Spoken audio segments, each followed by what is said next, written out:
Assalomu alaykum hurmatli obunachilar, YouTube kuzatuvchilarimiz. O'tgan safar Instagramga uy sharoitidagi ekilgan kavragimiz shira beradigan 1 metrgacha, urug' beradigan 2 metrgacha o'sib ketadi degan videomiz 270 mingta bo'ldimi?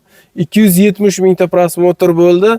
Shundan juda ko'pchilik qanaqasiga 1 metr o'sib ketishi mumkin yoki 2 metr o'sib ketishi mumkin deb negativ fikr bildirdi. Bu negativ fikr bildirganlar ham begona emas, o'zimiz atrofimizdagilar. Akalar, ukalar, meni bo'yim 170-72. Mana bo'yim bilan barobar turibdi, 172. Hali bu urug'lagani yo'q bu. Hali endi buni pundiklari, nishlari o'sib chiqyapti. Hali bu o'sishda davom etadi, xudo xolasa, Allohning fazli bilan.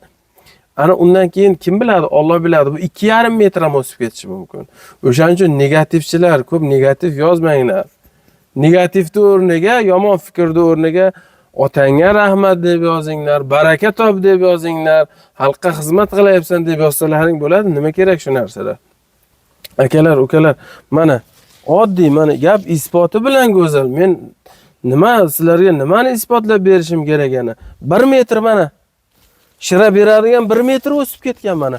Faqat bu 5 yillik kavrak. Akalar, ukalar, sizlar bitta narsani yaxshilab tushuninglar. 5 yillik, 6 yillik kavrak bular. Mana bunisi 1.70, hozir meni bo'yim tengi bo'lib turibdi. Yana xudo xolasa 1 oydan keyin bu 2 metr bo'lib ketadi. Mana agorodda ham ko'rsatgan, mana shu yerda 5000 ta, 5500 ta kavrak ekilgan.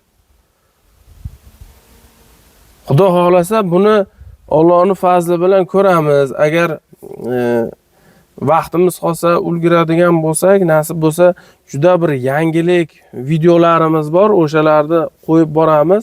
Bizni qo'llab-quvvatlanglar, like bosinglar. Izohlarda bizni qo'llab-quvvatlasalaring, videomiz, obunachilarimiz qancha ko'paysa, shuncha kuchayib boraveramiz. Xayr, sog' bo'linglar, salomat bo'linglar.